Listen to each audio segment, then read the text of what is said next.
Today's guest is Chris Carter, SAP expert, cloud AI strategist, and four-time Amazon best-selling author.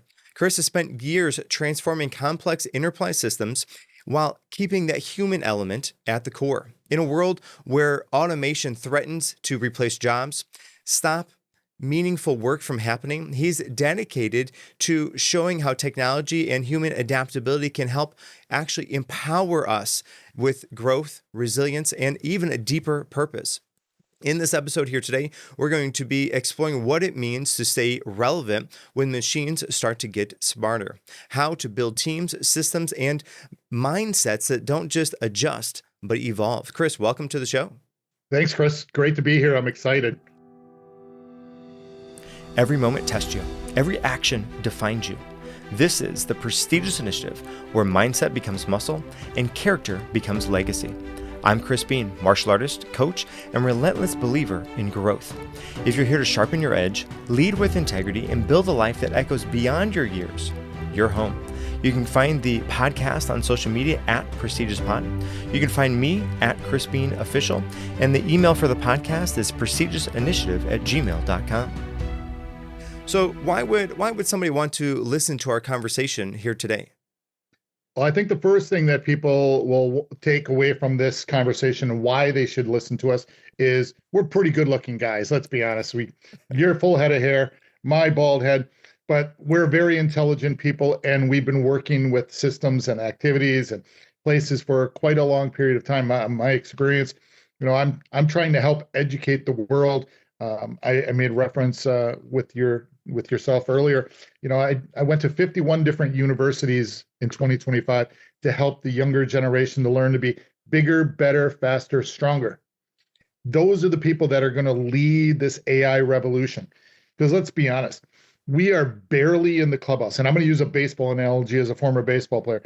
We are barely in the clubhouse getting our uniform on to go out for batting practice in AI. 99% of the people still think that Canva is the best thing built on AI, but yet they don't realize that the Perplexities, the Chat GPTs, and all these other tools, they're all growing and evolving. Heck, we're only on 3.2 of Gemini. We're only on 4.0 of Chat GPT.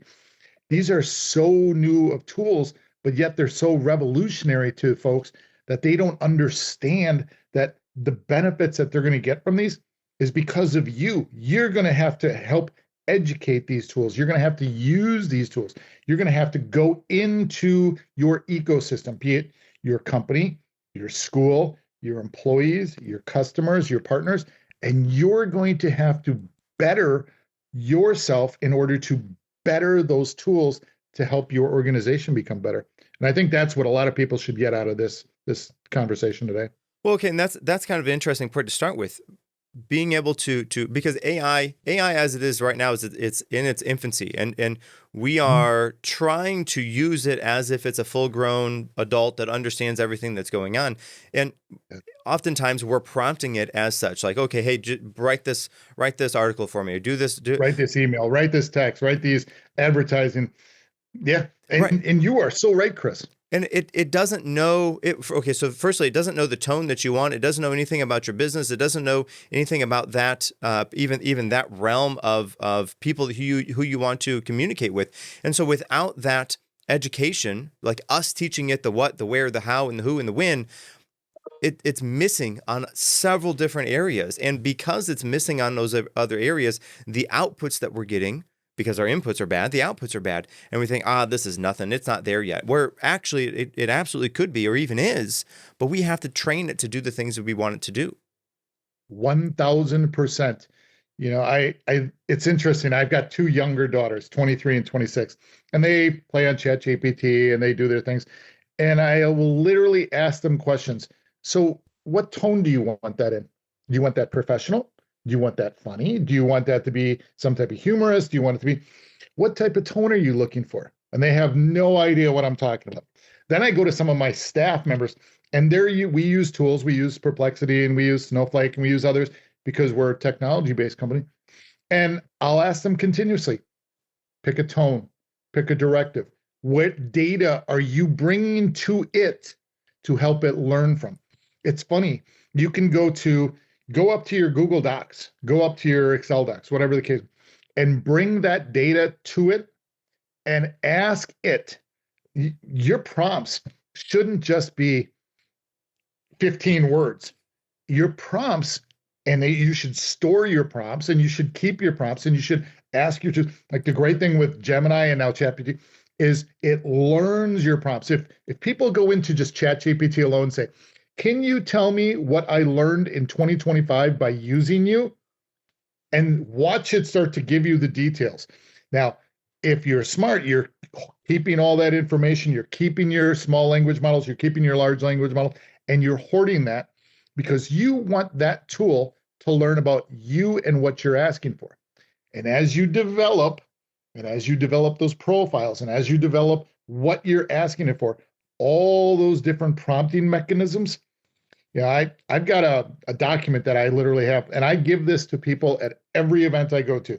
It's probably, right now, I think it's about 50. It started off at about 15, and I've just grown it.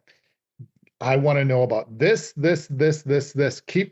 it keeps growing. Now, I may not use it all every time, but it's more than just, hey, can you write me an email that tells this person that I really like them, or I would really like to do business with them?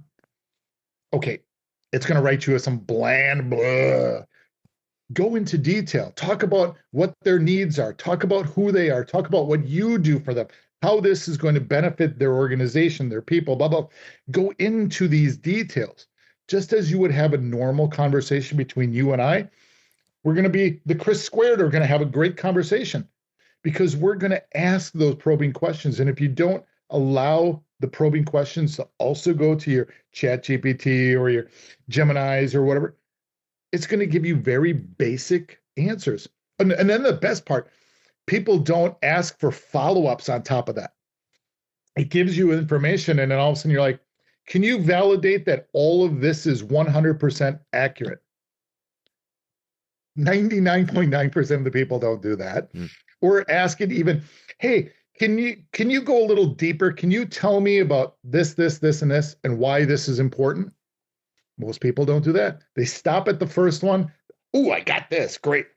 Here you go. I'm going to regurgitate it, copy, paste, and I'm sending it out. And I just got to get rid of all the little hashtags that are on there. Okay, so the interesting thing too is, I have some colleagues that have used ChatGPT, and I've continually tried to teach them. Listen, the better inputs that you give, the outputs are gonna match. So if you have, like you said, if you have like 10 words in your input, that's nowhere near where you need to be at. So the inputs that we give it, the prompts that we give it, need to be like that is the most important thing to the output. And a couple tools that I picked up that I think were widely helpful for me is telling it to act like an expert in whatever field you're in. Act like an expert in data analysis. Act like an marketing, whatever that field is for you. Act like an expert in that, and then fulfill this task like blank. And I've even gone so far as you are an expert in the field in blank. Give it the whole thing, and then at the end I say, please introduce yourself and give me a brief resume of why I should choose you or hire you to do this task. And I think that I don't know that necessarily that does what I want it to do, but my thought process is then it builds a character, and from that character it can give me the best answers. And then the other thing that I like to do for it too is I always say, ask questions in order to best fulfill your role as whatever the role is. And I think that does too. Is so it introduces itself, it gives me the resume, and then it starts to ask questions, and then I answer those questions. And depending on how I answer those questions, then it's going to give me the best output, the best thing that I actually want, because it knows specifically what I'm looking for, how I want it to be, and all of the insides, so it can give me the best result on that. Chris, your second point there, asking it questions to ask me to make a better answer is a huge change for individuals when they use it. Very few people actually do that. And that is actually one of my key pieces. Have you asked we'll just use ChatGPT or Gemini. Have you asked them what they need to be successful by asking you this question? Ask me any questions that you may have. And it's interesting, especially on the Gemini side.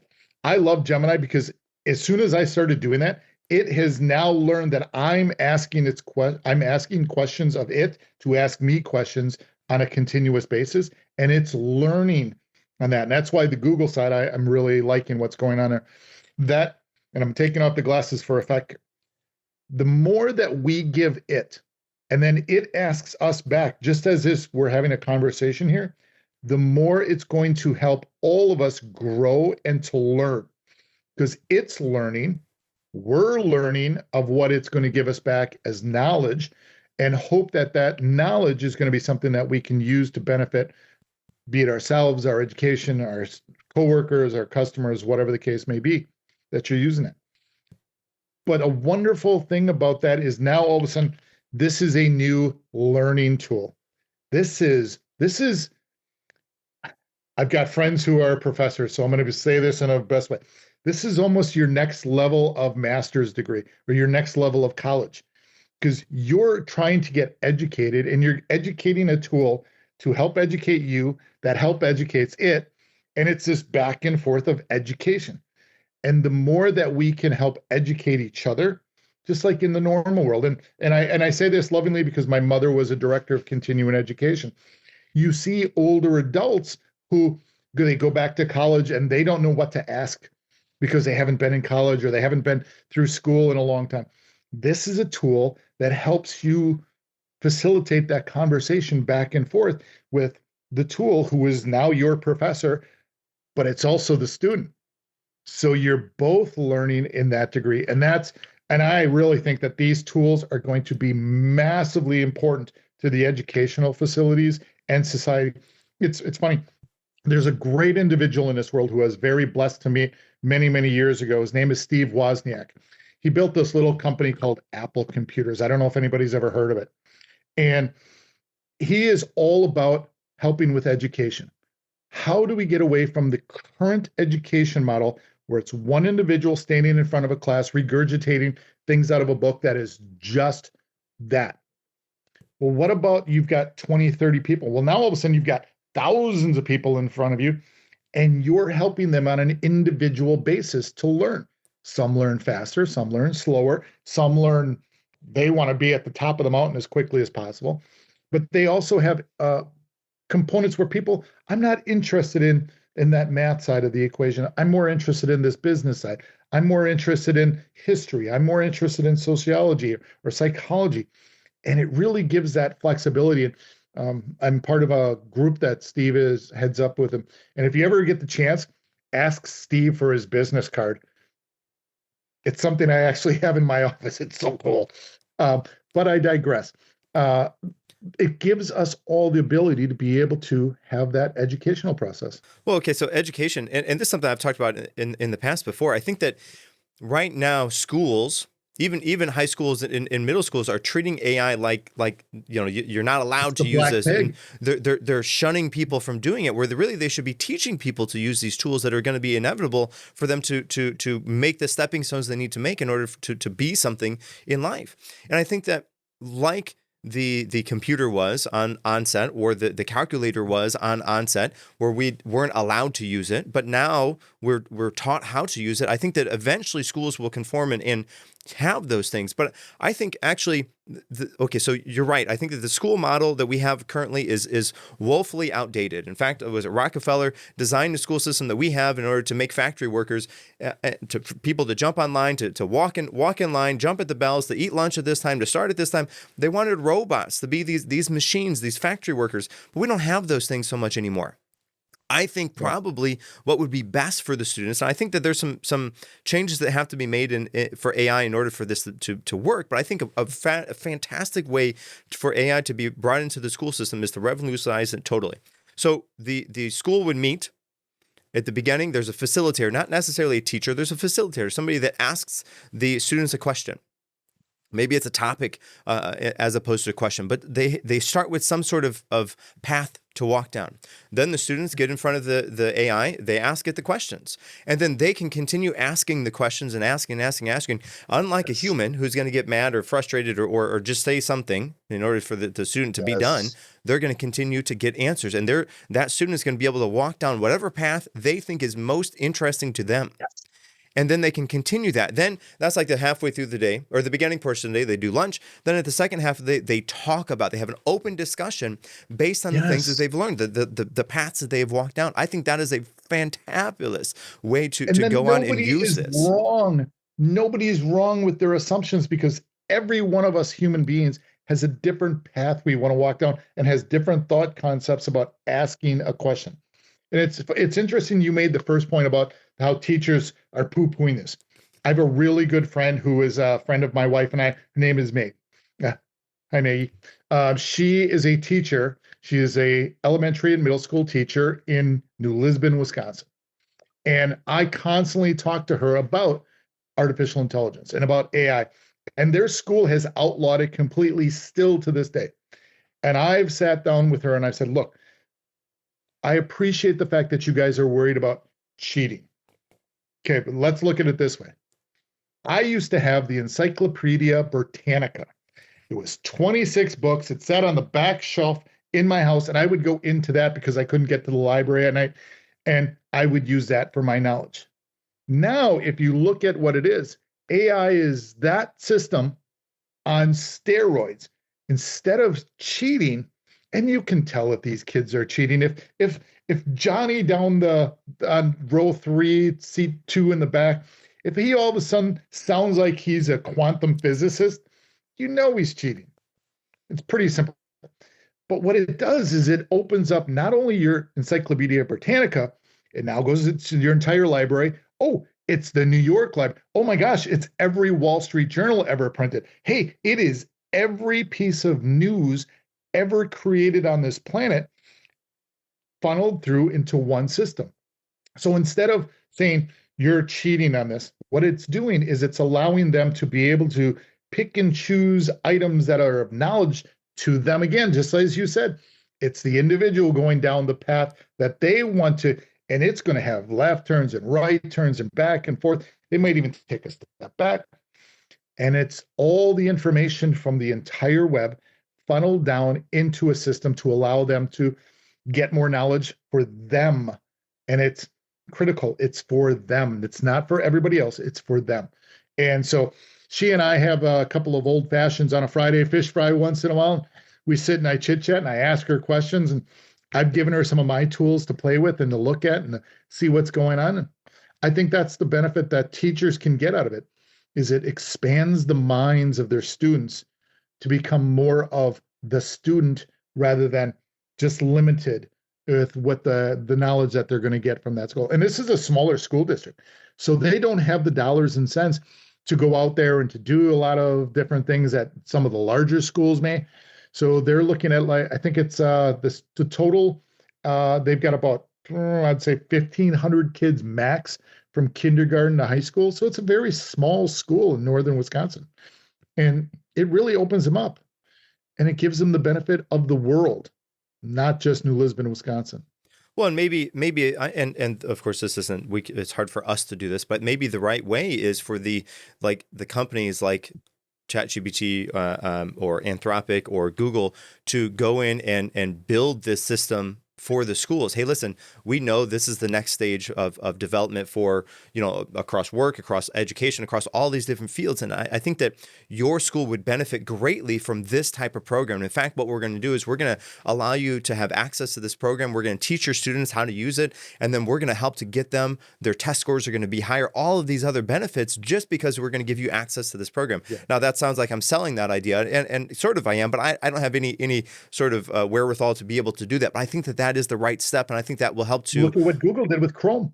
They put all those Chromebooks into thousands of schools. Mm-hmm. Now you've got Gemini. Now all you need to do is help educate them. Have a one-day session with all of the students or the teachers and give them the ability.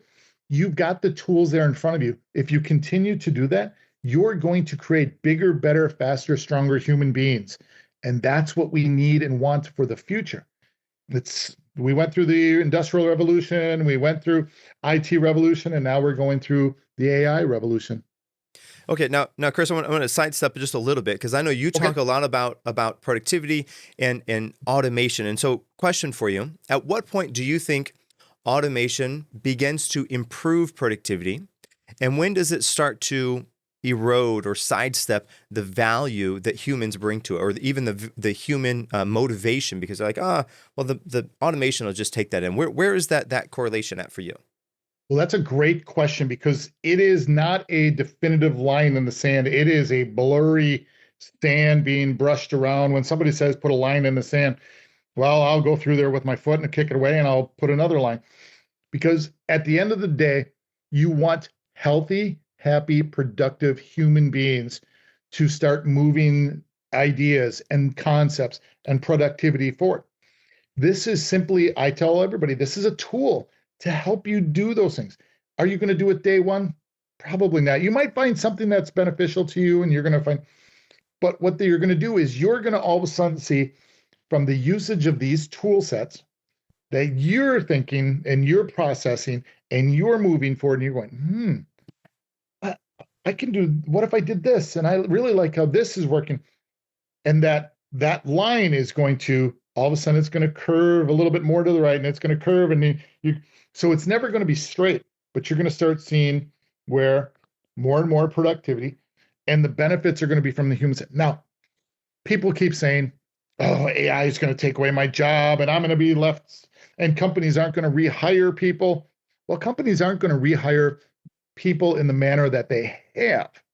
They're going to look for those bigger, better, faster, stronger people that know and like and enjoy and use the tools that are going to help that line move over into a different direction, because they're going to need those people to be successful in the new age. Now, tools are going to continuously grow. You're going to get new tools every day. Heck, I see new tools come across my desk every day from staff members and others who are interested in using them. But to go back to your question, it's never going to be a definitive line in the sand.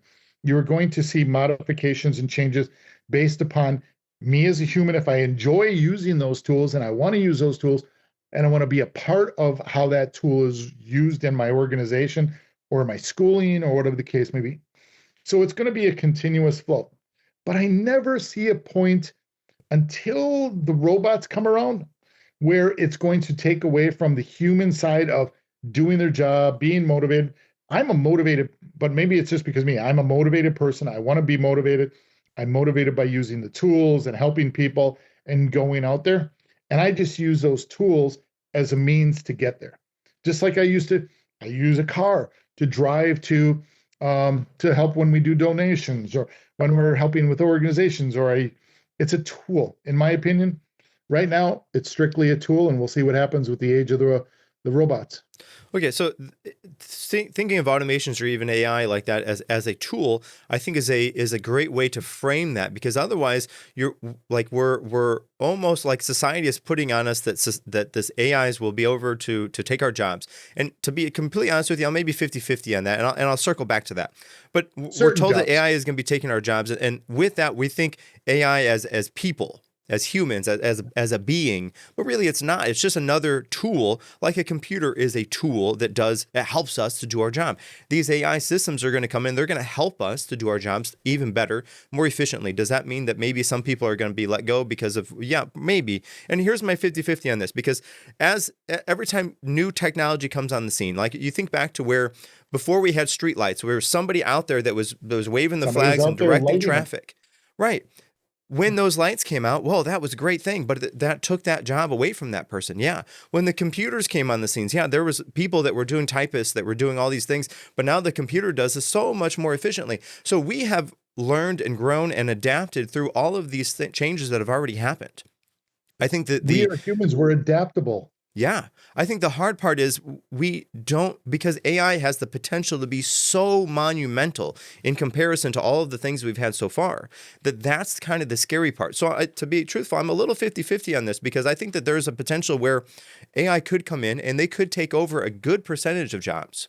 But AI could come in and it could help to allow those people who are already doing those jobs to do them better, more efficiently, and with less time spent. So maybe they work for 8 hours instead of 8 hours a day. Maybe they work for 4 hours a day. So they cut their work time in half. Okay, yeah, that means that cuts their money in half as well. But they have more time to spend with their family. So there's some benefit to it, I think, as well. But I could see both ways on this, and I'm not quite sure at this point yet what the future is going to be for that down that path. But I know that AI is going to change things drastically, and I think even the people, even the students who are in school now, the high school age kids and the college kids that are going to go for whatever their career path is, by the time they get that degree and they get out into the workforce, the job that they want, perhaps, and maybe it's still going to be there, but at the very least, it's going to look different. It's going to be different than it is now, and it's hard for them to learn and grow and to allow for those things to come into their conscious right now because they don't know what that future is going to be like.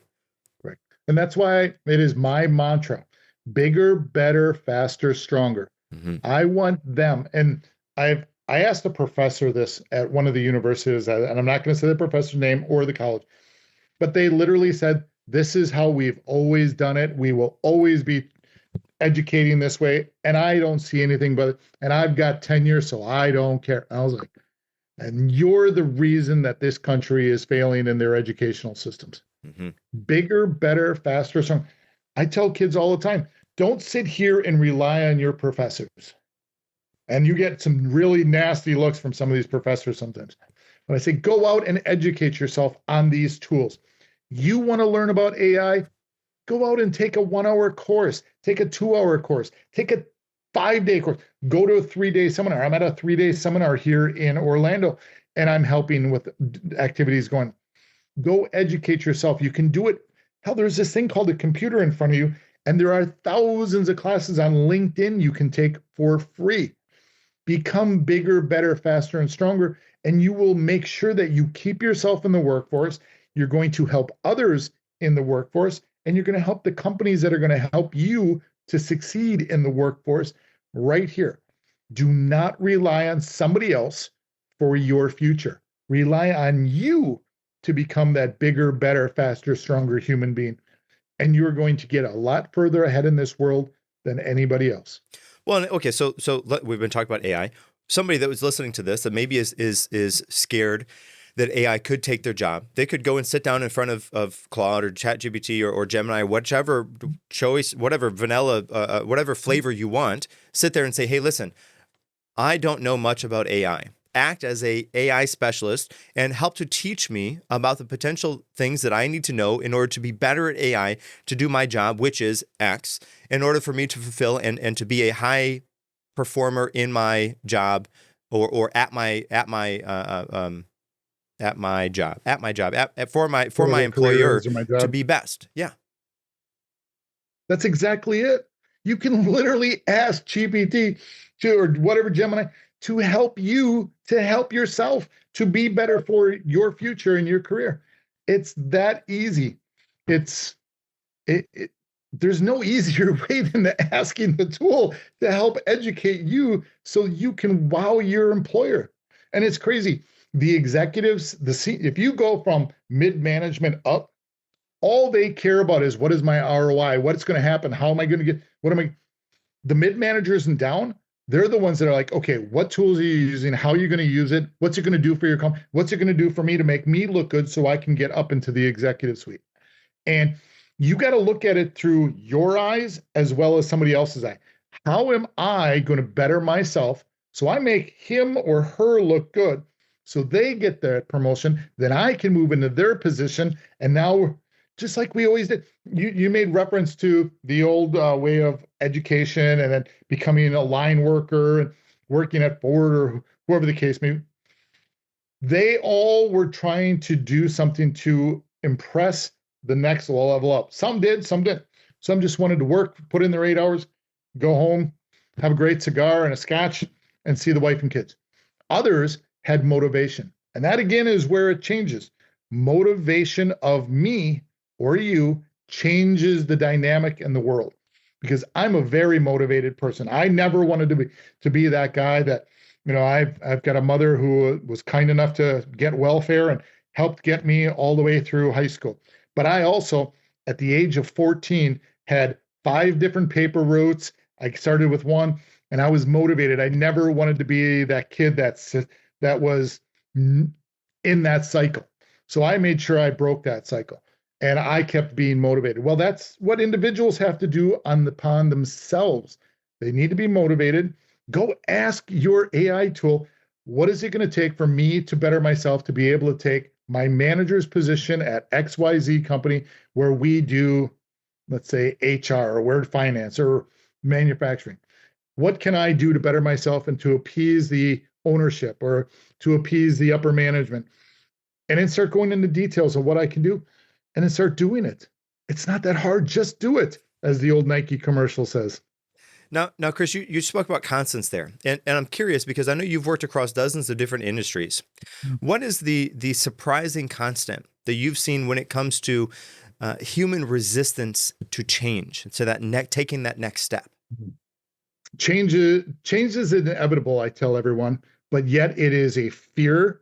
There is constant fear that this is going to disrupt. And when people are fearful, that's when people kind of stand back and they're standoffish. They're not willing to open themselves up to learning. They're not willing to open themselves up to what can be. They only know what they have in this quaint little bubble of theirs. And if they're scared or if they're afraid of change, there's going to be issues with that activity because they just aren't willing to do it. So you need to have an open mind. I tell some of the kids in colleges, you have to have an open mind, an open heart, open eyes, open ears, and keep that mouth shut. You need to ask questions when it's ready to, but you don't know shit from Shinola yet. You need to hear what the experts are doing. You need to listen. God gave you 2 eyes, 2 ears, and 1 mouth. Use them accordingly. And so it's kind of funny. You get jiggle laughs and all this stuff. And I said, truthfully, how many of you have actually ever worked on Snowflake or Perplexity, or have you run any code through Entropic or anything yet? And maybe if you're lucky, you're going to get one. I said, well, then you need to listen and learn, then ask questions about what you're seeing and what you're doing, and then go forward, because those are the tools that are going to help you. If you're a coder over here, you do that. And if you're not a coder, then you're going to be using other tools for sales, marketing, promotion, whatever the case may be. But learn from learning. You learn from listening and seeing and asking the proper. And now look at that. Lo and behold, Snowflake just sent me an email. They must have heard that I was talking on my Apple product. So, okay, so you talk about change there, and I'm reminded of Zig Ziglar had a quote that says there's 2 people who like change, and it's babies and cashiers. So everybody else, they don't like change because it means something different. We have to grow outside of our comfort zone. So every time I hear change, I think of Zig's quote there. It's a great quote. I've got Zig Ziglar's books on my audio books, and I love his stuff. But change, that is correct. Those are the 2 pieces of change. Nobody likes change. Everybody likes to feel comfortable. I've got a really good, comfortable lifestyle. I've got 2 children, 2 dogs, 1 wife. I've got a paid off mortgage. I got 2 cars. Why do I want to change anything? Well, don't you want to experience something new? Don't you want to try something? Don't you want to be a part of something? Whatever your motivating factor is to get you to change, try it. You don't have to boil the ocean. You're not trying to, what you're trying to do is you're trying to take an eyedropper and you're trying to put it on into a glass and you're trying to see what you can do with it. And I love trying new things. My wife is constantly on me because I'm downstairs in my home office when I'm not at the office. And right now it's just her and I at home with 2 dogs because the daughters are grown. And she's like, what are you playing with now? And I said, well, I'm laughing at this because I was doing this. I was building this. I built myself an album. There's an app out there called Suno, S-U-N-O, Sono. And I built an album of songs, and I took different concepts. I took heavy metal. I took Johnny Cash. I took all these different, and I made myself an album, and I was listening to it, laughing at myself of some of the lyrics that I was writing and all this stuff. And I sent it to a friend of mine because I executive produced his album one time out in LA. And I sent it to him. I said, look, now I've got an album just like you. And we were going back, TJ and I were going back and forth and just laughing. But it's stuff like that. Why not try something? Life is too short. You got to enjoy it. Why not have fun doing it? Yeah. And I think that the piece that people miss when they try to step outside the comfort zone to do that new thing is they're afraid of failing. And Yeah. what that means is they've been taught by the school system, as we go back to again, they've been taught by the school system that failing is a bad thing. Where really Yes. failing can be an opportunity to learn what not to do. I don't know that I attribute that guy to creating a light bulb, but they say that he was asked one time, and how you've found out how many different ways you failed, how many different times to make this light bulb. Well, I didn't fail. I just found this many ways to not make it work. Okay, well then he stole somebody else's job and then did it anyways. But I digress. Failing doesn't mean that we don't succeed. Failing just means that that time we didn't succeed. And failing is an event, is not a person, to quote Zig Ziglar again. Failing is an opportunity to learn, to grow, to be better, to be that faster, better, faster, bigger human than we were before. And when we can do that, and we accept failure as what it is, as an opportunity to say, well, that didn't work. Let's go back to the game and let's try again. And treat it like a game, right? You're playing a game. Yes. You're going to die over and over and over and over and over again until you make it to the end. But dying doesn't mean that you stop the game. You just go back to start over. That didn't work. I have to go down a different path. And so It's educational. it's educational, right? And failing is actually, it has to happen in order for learning to happen. If we just continue on going, we're not learning very much. It's when change happens, when we try something, oh, that didn't work. Then we learn that thing didn't work before we move on. Can learning happen outside of that? Yeah, I can probably see somebody put their hand on the stove and realize maybe I shouldn't do that. It's hot.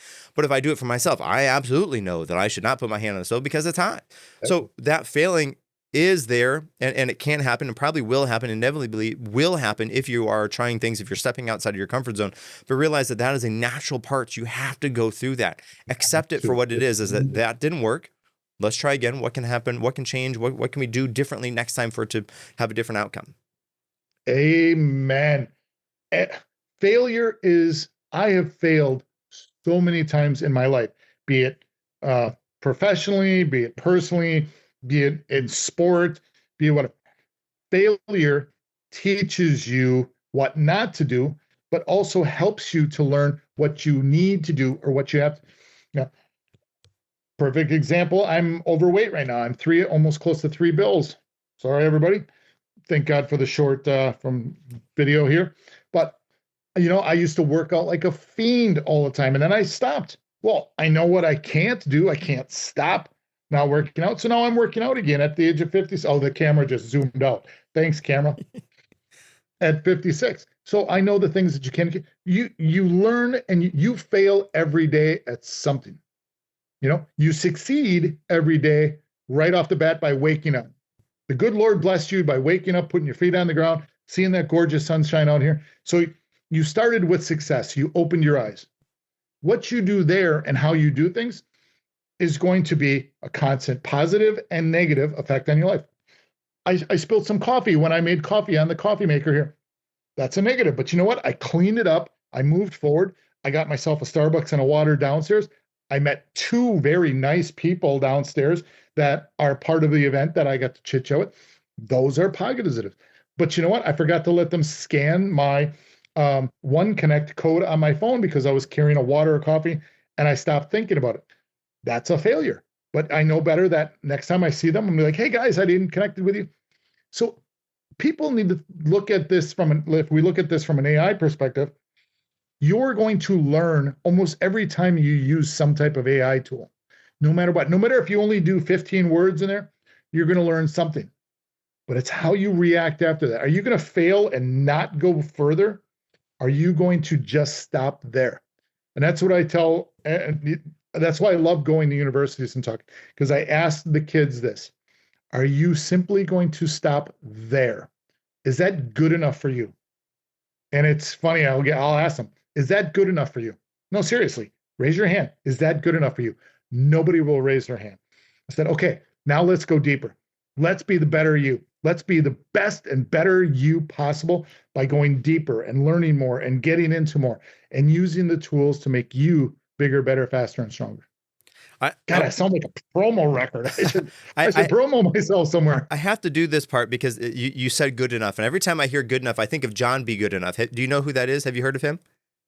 I know the narrative, but I don't know him. Okay, so John B. Goodenough, for the listeners who don't know who this is, John B. Goodenough was on the team that brought us RAM. RAM is random access memory that all the computers, all your devices work on, and is how it changes memory to be more readily available as opposed to putting it off to the hard drive or whatever storage system that you have. So RAM is monumental. And so John B. Goodenough was on the team that brought us RAM. He also was on the team that brought us the lithium ion battery that are in all of your smart devices that you have. If it has a battery, it almost for sure has a lithium ion battery. Now we're trying to move beyond that or whatever, but that's fine. But he was on the team that brought us RAM and on the team that brought us the lithium ion battery. And as far as I know, he was heading a team that was working on a solid state battery that was going to be the next revolution. That was a few years ago. I don't know where he's at now, but he's getting up there in age. So every time I hear Goodenough, I think of John B. Goodenough. And I think that, if he was on the team that brought us RAM, I mean, that's probably good enough. You can lay your hat at that. RAM is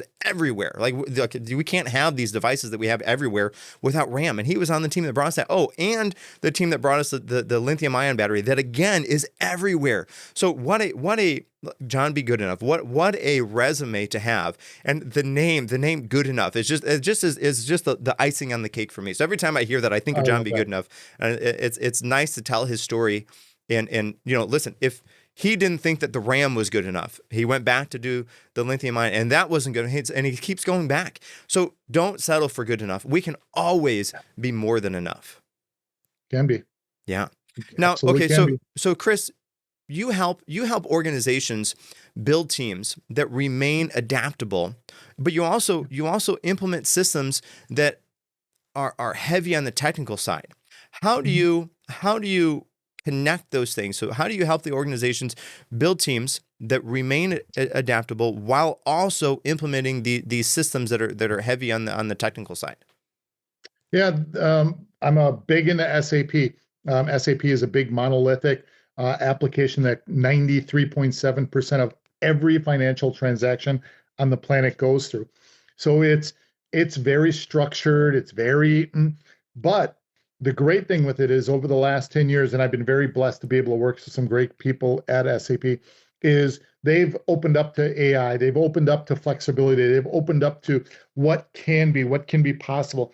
And so teams, I always say, I can work with teams and I can help structure teams that are going to be flexible and use tools and then step away and grow somewhere and be that bigger, better, faster, stronger, and be a part of the organization.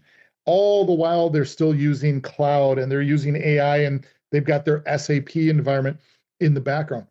And I think that that's an important distinction because people and processes can meld together into an application that can be flexible. You have to have structure in SAP.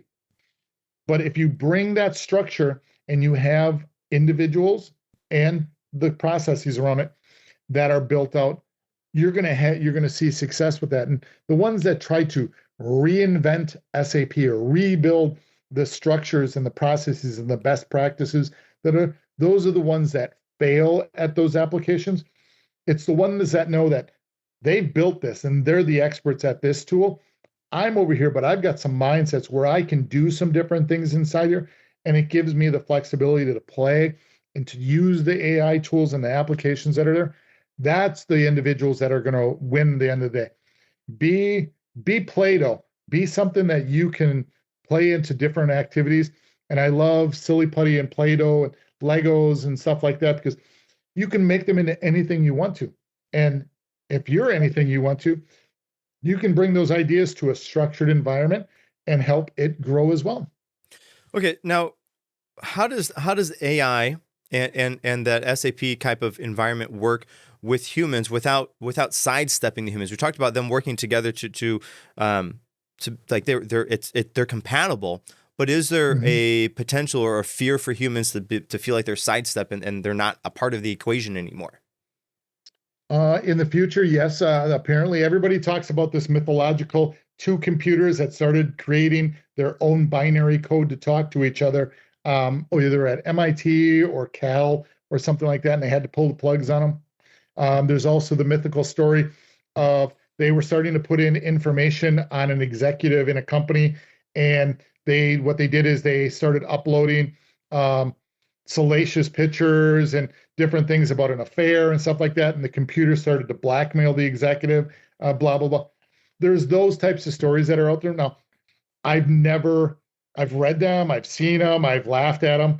I don't know if those are true, but if that case, actually, those types of things come to fruition, okay, then we've got some problems that are going out there. And then we have to make sure that we have security wrapped around it. We've got to make sure that the human is always the end eye. And that's what I tell customers. And I tell the staff and everybody else, you need to have a human as the end all be all. Don't let the tool and its answer be the end all be all without a human eye and thought process gravitating towards it. It has to make sure that what is coming back is clear, because this is where we get deeper and deeper and deeper and deeper by asking more questions.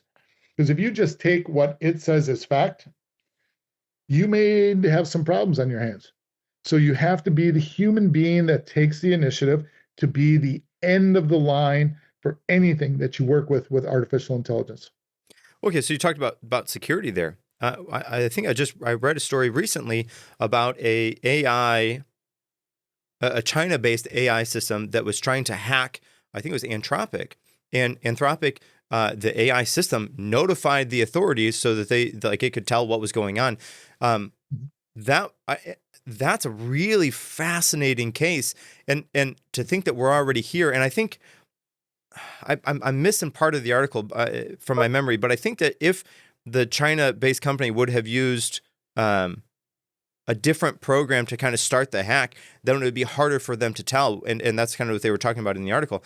But it was really interesting that Anthropic, the AI, knew what was aware enough to know something was going on to counteract and to contact the authorities to say, hey, I'm being hacked right now. You need to do something. That's really, really wild to me.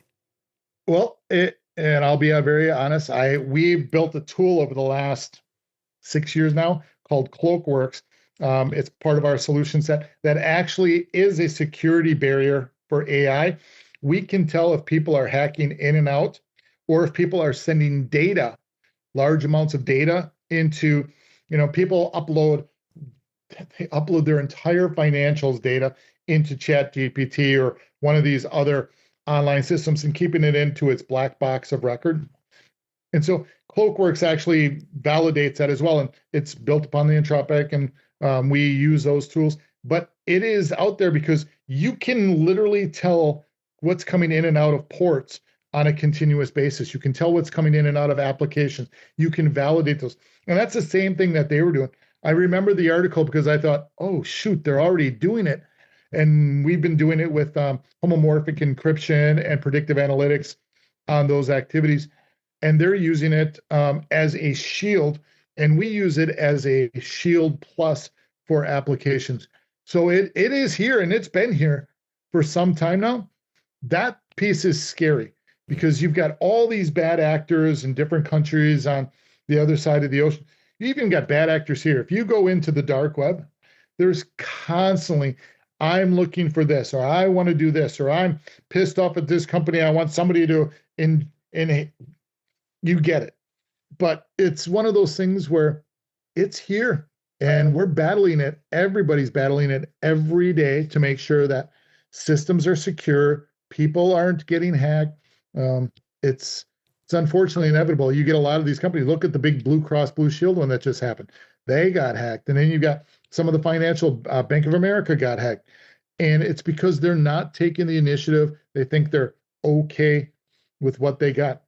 And yet they haven't updated their systems in years. Hell, I deal with SAP company systems who haven't updated their systems since the Stone Age, it feels like. And I'm constantly like, how are you not hacked?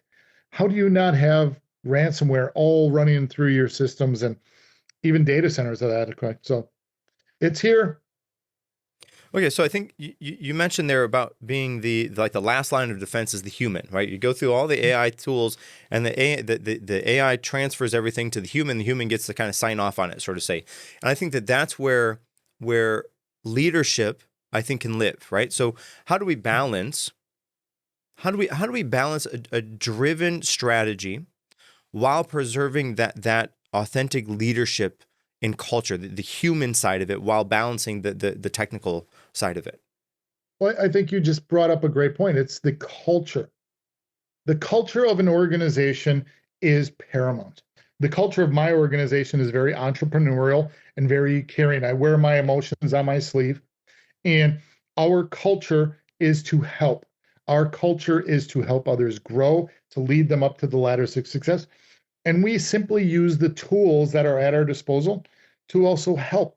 So we are constantly growing our culture with whoever we bring in, and we don't just hire any willy-nilly off the street, as the old saying goes. We want to build and control and keep our culture as a caring, growing, supportive culture within our organization. And again, it's simply the tools that we use that are helping us to do that for our customers, for our staff, for our partners as we move forward. Culture in any company is paramount. If you've got a culture of just letting everybody run wild and do whatever they want, you're going to have issues if you're going to bring in tools that do those. You're not going to have structure. You're not going to have people. It's not a good thing. So if your culture is strong in your organization, you've got people there that are going to see something and say something. Now, let's look ahead, hypothesize down the road 5, maybe even 10 years. What do you think is the most important human skill, not software side, the human skill that no software is going to replace? And maybe if a listener could take some steps today to start to cultivate that sort of skill, what is that they could do? Be inquisitive, cognitive activities, thinking outside the box, being a forward-thinking, inquisitive thinking. Don't just rely on one question, one answer. Be more inquisitive about the activities that are going on. Why does this happen? When does this happen? How are we doing this? Why are we doing this? Go back to elementary school. Who, what, where, when, why, and how. Use those. Hell, use those every time you get in front of your Gemini, your ChatGPT, and start asking those questions. And it's amazing what you will find back and grow from. Be an inquisitive individual. Do not stand on the status quo. Always be thinking about the next activity, the next concept, the next forward. And I think that those types of activities, sure, anybody can learn math and English and science, whatever, but it's how you're thinking about how do you try to figure something out? How are you being inquisitive? How are you moving that forward? And again, who, what, where, when, whys, and hows of the world. That's where you're going to make sure that you stay valuable. Well, I think, okay, we can look back to history. All of the great leaders that we've had in the past were able to do that exact thing. They were able to think outside the box. And so that's not just a tool that will be successful in the next 5 years or 10 years from now, but that is continually successful across time. It's the innovators, the people that are able to challenge the status quo, to think outside the box. Those are the people who are the movers, the shakers that got us to where we are today. And it's going to be those people that will sustain and to develop whatever the next path is for us to walk down. Absolutely correct. Because if you stop doing that, you've basically stopped everything. If you're not willing to do those simple things, who, what, where, when, why, and how, and to move yourself forward, how are you expecting to move anybody else forward? Yes. Chris, I want to say thank you. Thank you so much. You in this conversation, you helped to remind us that technology is not the enemy. Stagnation is. And we've touched on so many different things, how systems, how AI and automation are just tools. The real question is whether we are willing to evolve our mindsets to match. We learned that staying relevant isn't about relying on these machines or these tools to do the job. It's about building that human advantage, being adaptable, learning, leadership, and integrity. And, Chris, as we're getting ready to wrap up here, do you have any key thoughts or final takeaways you would like to leave the listeners with? And, if they wanted to get in contact with you, what would be the best way for them to do that? So the first thing, I'll answer a second question. Find me on LinkedIn. If you say you saw me on the podcast, just send me a little thing. Hey, I saw you on the podcast. I'd love to connect. I love coffee and bourbon. If I'm ever somewhere near you, I would love to have one of either each. I'm trying not to eat as much these days with my diet. So bourbon and coffee. Find me, connect with me. If I'm at an event, I'm at a lot of different shows throughout the year. Right now, I've got 37 of them booked throughout the United States and Europe. So find me there as well. And then just connect with me. And to leave you with one last thought, I'm a firm believer in helping others. I love trying to push people up the ladder of success. I always have my arm down, bringing people along with me. Do the same thing in your daily world. If you've got a mentor who's helping you bring you up the ladder of success, connect with that mentor and then mentor somebody else. But become a bigger, better, stronger, faster human is going to help you with your initiatives and your activities, not only in AI, but in the rest of your life as well. And at the end of the day, may God bless you, and let's build something cool in AI. Very good. And listeners, hey, if you're feeling squeezed by change, don't panic. Upgrade your mindset. Right? If this episode resonated with you, share it with somebody who you think is wrestling with that pace of change. Subscribe for more deep take conversations and join our newsletter for extra tools on mastering your mind and being able to step into that new future version of yourself. Until next time, stay adaptable, stay humble, and stay relentless.